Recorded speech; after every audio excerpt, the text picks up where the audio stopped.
महागठबंधन? NDA. विकास हुआ है 10 साल से संजीव चौरसिया जी थे। बहुत विकास हुआ है, विकास तो झलक रहा होगा आपको। महागठबंधन बड़ी बड़ी मैनिफेस्टो जारी कर रहे हैं, हम हर घर नौकरी देने की बात कर रहे हैं। मैनिफेस्टो उनका सही कभी नहीं हुआ। अच्छा अच्छा, सही नहीं हुआ है? नहीं, कभी भी सही नहीं। युवाओं को नौकरी देने की बात कर रहे हैं। तो युवाओं का नौकरी उतना कहाँ से दे देंगे? 90 उतना जो बड़ा पहाड़ जैसा अनाउंसमेंट जो कर दी।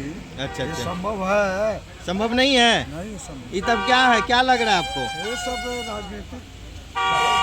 और सब जगह दीघा में जाते होंगे कि दीघा से क्या आपको क्या लग रहा है, क्या उम्मीद जताया जा रहा है? वो आम जनों से बात करते हैं तो क्या लग रहा है आपको? लहर है। चौरसिया जी का लहर है। आप क्या एनडीए या महागठबंधन? एनडीए। कैसे हम एनडीए कैसे, क्या कितना विकास हुआ है इनके रीजन में? बहुत विकास हुआ है, वो विकास तो झलक रहा है, वो तो देखने अच्छा, दिख रहा है ना, एकदम पानी उनी नहीं लगता है। पानी नहीं लग रहा है, सब चकाचक रोड है। अच्छा अच्छा अच्छा, चलिए भैया से दीघा विधानसभा में। दीघा विधानसभा दोबारा मुख्यमंत्री विधायक संजीव चौरसिया जी बन रहे हैं। इतना विकास किया, बहुत विकास किया है। विकास के लिए जहाँ उनको बुला लीजिए, सुबह शाम उपस्थित रहते हैं। युवाओं के लिए बहुत लोकप्रिय है, युवाओं में काम बहुत अच्छा किए हैं। और मेरे एरिया में जो मंचूरा पड़ता है वहाँ रोड सड़क बहुत जगह बन गया है, पहले कुछ नहीं था। तो 10 साल में जब उनको आए तब बहुत काम किया। यानी अभी क्या क्या कार्य बचा हुआ है जो संजीव चौरसिया जी उम्मीद लगाए हैं आप लोग? उम्मीद तो बहुत लगाए हैं उनसे हम, जिसमें मरीन ड्राइव हो गया है, अटल पथ हो गया, बहुत चीज़ तो उम्मीद बनिए गया है। आओ चाहते हैं कि बढ़िया से अच्छा विकास हो। और हम लोग को रोजगार भी तो हम लोग लिए रहे मोदी जी के तरफ से, रोजगार करना है अभी। और काम बहुत अच्छा जी विधायक जी किए हैं। दोबारा अब ये हैट्रिक ही लगाएंगे। महागठबंधन जो है बड़का मैनिफेस्टो जारी किए हैं कि हर घर नौकरी देने की बात कर रहे हैं, युवाओं को रोजगार देने की बात कर रहे हैं, महिलाओं पे बोले हैं। क्या इस पे क्या लग रहा है आपको? जो तेजस्वी जी बता रहे हैं रोजगार के लिए, तो रोजगार माफिया का रोजगार देंगे। वो पहले कैसे लूट डकैती होता था, हथियार एक हथियार दिया जाता है, वो रोजगार को वो तेजस्वी यादव जी बता रहे हैं। अच्छा हाँ, चलिए। क्या है दीघा विधानसभा में क्या चल रहा है? युवा हैं आप? बीजेपी का भी लहर है। यहाँ से कौन है बीजेपी से? हमारा संजीव चौरसिया भैया जी हैं। अच्छा अच्छा, उनका क्या है, कितना कार्य किए हैं युवाओं के लिए, क्या किए हैं वो दीघा विधानसभा में? वो जो है दीघा विधानसभा में वो युवाओं के लिए बहुत सारे काम किए हैं। गिनवा बता दीजिए कुछ हमारे दर्शकों को। गिनवाने के लिए अगर बैठे तो फिर आपको जो है काफ़ी टाइम लग जाएगा। अच्छा अच्छा, इसलिए बता नहीं सकते हैं। वो अभी आने वाला यानी दीघा विधानसभा में विकास हुआ है? काफ़ी विकास हुआ है। चलिए, दीघा विधानसभा में एनडीए या महागठबंधन? यानी फूल छाप की तीर छाप? हम तो एनडीए का। एनडीए यानी कमल छाप। कितना विकास हुआ है? 11 के है। हाँ, इसलिए नहीं मालूम कर। विकास हुआ है। देखिए विकास, अब विकास के तौर पर तो काम तो हो ही रहा है। रोजगार मिला आपको?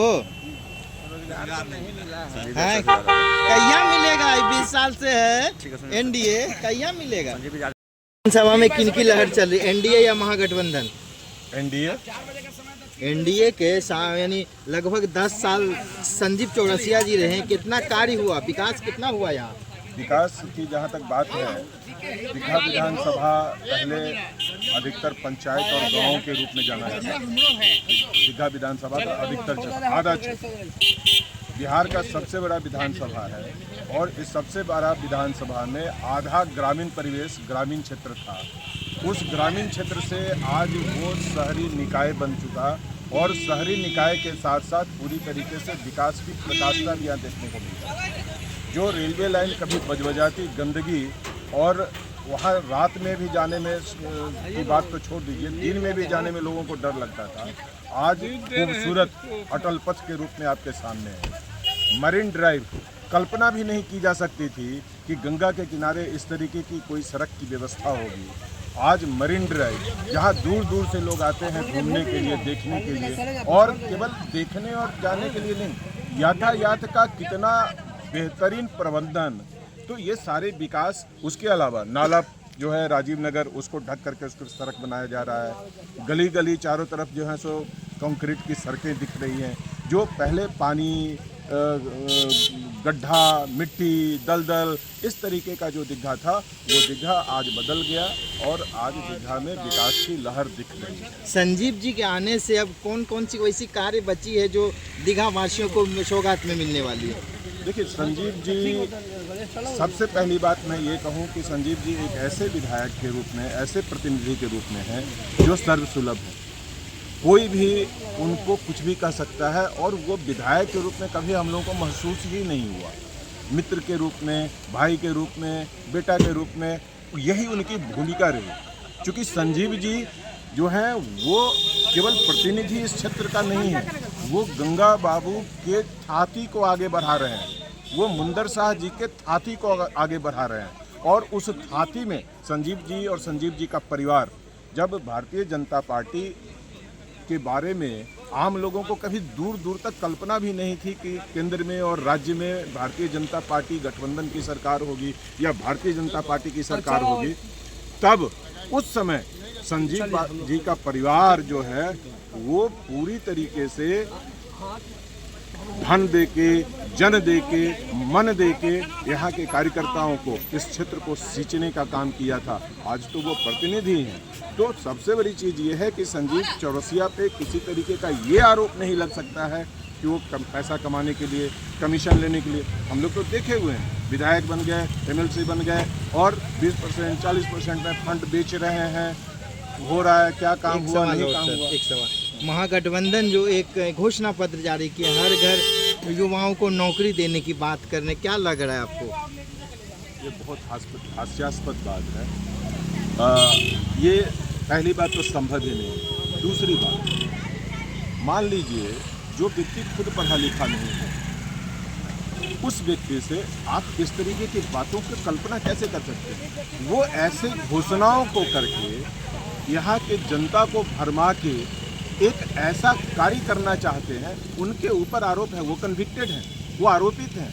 तो उन आरोपों से अपने आप को बचाने के लिए, उस कन्विक्शन से अपने आप को बचाने के लिए जनता को भरमाने का प्रयास कर रहे हैं कि अगर किसी कारण से, जो संभव नहीं है, अगर हम सत्ता में आ जाएंगे तो उस आरोप से, उस कन्विक्शन से हम अपने आप को मुक्त करेंगे। सीधा सीधा ये लड़ाई जो है, ये नौकरी देने की बात नहीं है। ये वो जो पूरा असंभव सा घोषणा पत्र है उसको पूरा करने की बात नहीं है। ये यहाँ के जनता को बहकाने की बात है और जनता को नौकरी देने की बात नहीं है। खुद को पूरी तरीके से, किस तरीके से हम उस आरोप से मुक्त हों, किस तरीके से उस अपने आप को हम दोष मुक्त कर पाएँ। मोदी जी जैसे 2 करोड़ नौकरी देने की बात ठगने का काम किया, क्या लग रहा है कि तेजस्वी जी भी ठगने का बात कर रहे हैं? पूरी तरीके से ये बिहार के जनता को ठगने ही का काम है और पूरी तरीके से जो है ये कहीं से भी ये संभव होता हुआ नहीं दिख रहा है। असंभव सा चीज़ है और दूसरों का किए हुए कार्य को अपने माथे पे ले लेना और बिहार में गड्ढा, बिहार में भ्रष्टाचार, बिहार में अपराध ये फैलाना, ये इनका ट्रैक रिकॉर्ड है। राहुल गांधी जी बोले कि छठ पूजा एक ढोंग है, उसको किस नज़रिया से आप देखते हैं? बिहार के लिए एक महत्वपूर्ण पर्व है। बहुत शर्मनाक, बहुत शर्मनाक। और ये सारी बातें वो इस वजह से कह पा रहे हैं कि कोट पर जनेऊ पहन करके और रुद्राक्ष की माला ले लेने से कोई सनातनी और कोई हिंदू नहीं हो जाता है। उसके लिए हिंदू जीना पड़ता है, उसके लिए हिंदू बनना पड़ता है। और जिन्होंने ये केवल ढोंग कह देना और ड्रामा कह देना वाली बात नहीं है। ये इन्होंने केवल प्रधानमंत्री को गाली नहीं दिया, इन्होंने पूरे सनातन को, पूरी संस्कृति को, पूरे हिंदुत्व को गाली दिया, जो लगातार वो लोग करते आ रहे हैं। आहत करने का काम किया। आहत करने का काम किया। और एक्चुअली ये इस कारण से होता है कि आप जब धर्म से, संस्कृति से दूर हो जाते हैं, तेजस्वी जी ने भी यही किया। आज तेज प्रताप जी ने कहा ना, जो भाई का नहीं हुआ वो बिहार का कैसे होगा। तो सबसे बड़ी चीज़ ये है कि एक तरफ से हम यादव समाज की जब बात करते हैं तो भगवान कृष्ण को हम देखते हैं, भगवान कृष्ण को हम जानते हैं, भगवान कृष्ण को भजते हैं। आज जन जन में, मन मन में वो बसे हुए हैं। अभी जिस तरह संजीव चौरसिया जी ने दीघा में काम किए, दीघा विधानसभा के वासियों को क्या आग्रह करना चाहिएगा? हम आग्रह ये करना चाहेंगे, पिछले विधानसभा में 2020 में संजीव चौरसिया जी को बिहार में सबसे ज़्यादा मत से जिताया, 40,000 प्लस मत से जिताया। इस बार वो मत का संख्या 50,000 से भी अधिक मतों से उनको जिता करके, अंतर से जिता करके उनको हम लोग केवल विधायक नहीं चुनने जा रहे हैं, बिहार दीघा की जनता एक मंत्री चुनने जा रही है और पूरा विश्वास है कि दीघा अपने मंत्री का चुनाव करेगा। परिचय सर, परिचय। मेरा नाम हरिशंकर सिंह है।